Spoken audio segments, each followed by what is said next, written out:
Name Frederick Richard Sims probably means little to anybody now. But his most famous invention, his machine gun-armed four-wheeled bike, is commonly seen on the internet and in books, usually for the purposes of humor. The man and his designs are quite real though, and were no joke at the turn of the 20th century.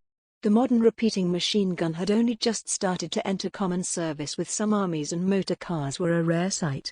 Armored warfare at the time was so new, terms we use today like armored car had not entered the lexicon. The tank was still more than a decade away.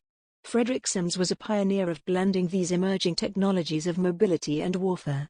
Frederick Richard Sims was born in Hamburg, Germany in August 1863 to a British father and German mother. He befriended Gottlieb Daimler and moved to London, establishing Sims Motors, and in 1896 became a consulting engineer to the newly formed British Motor Syndicate, BMS, in 1896. In 1897, he also became a founding member of what is now known as the Royal Automobile Club of Great Britain, and in January 1898 submitted a patent for his first design of military application. Namely, improvements in armoring or protecting surfaces against the action of projectiles which may have been connected to his later war car, the Motor Scout Quadricycle. The first attempt from Sims to design a military vehicle was very similar to the design of Mr. E.J. Pennington. The quadricycle-based Motor Scout, as he called it, is Sims' most famous creation, and it was finished in March 1899. Admittedly, in hindsight, the image of the bowler-hatted Mr. Sims on this machine is ridiculous, but in the context of 1899 it is less so. Queen Victoria was still on the throne, the lessons from the slaughter of World War I were nearly a generation away, and no nation could claim experience in armored warfare. Sims was taking the new light Maxim-type machine gun and making it mobile on a cheap and simple four-wheeled commercial quadricycle.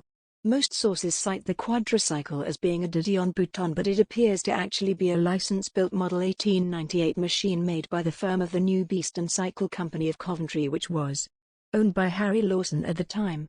The frame, despite having pedals, was also provided with a small 1.5 horsepower petrol engine which could drive the rear wheels via a chain, and sufficient fuel for a 120-mile range at 18 miles per hour, or with double fuel tanks for 240 miles. The wheels themselves appear to remain the standard pneumatic road wheels rather than any kind of protected or bulletproof tire. Armament. The machine gun, a .303 caliber Mark IV Maxim, was fitted with a small bulletproof shield and, despite the pose with the gun in use from the riding position, it was actually intended to be more of a mobile mounting from which the gun could be dismounted for use. The quadricycle frame was then to be reused as a frame on which to place a litter to evacuate wounded troops or just for moving supplies. A concept far less ridiculous than the famous photograph would suggest. If the rider wanted to use the machine gun, he certainly could. It was arranged so as to not interfere with the view of the rider. Within the frame and within reach was an additional store of 1,000 rounds of ammunition. The ammunition would be mounted on a rail below the machine gun between the front wheels. Despite having produced a working example of his patented Motor Scout, the machine did not sell. The concept did sell, however, as other bicycle and motorcycle-based units with machine guns mostly for experimental purposes were formed. The fate of the Motor Scout is unknown, but likely it simply got turned back into a quadricycle and sold off.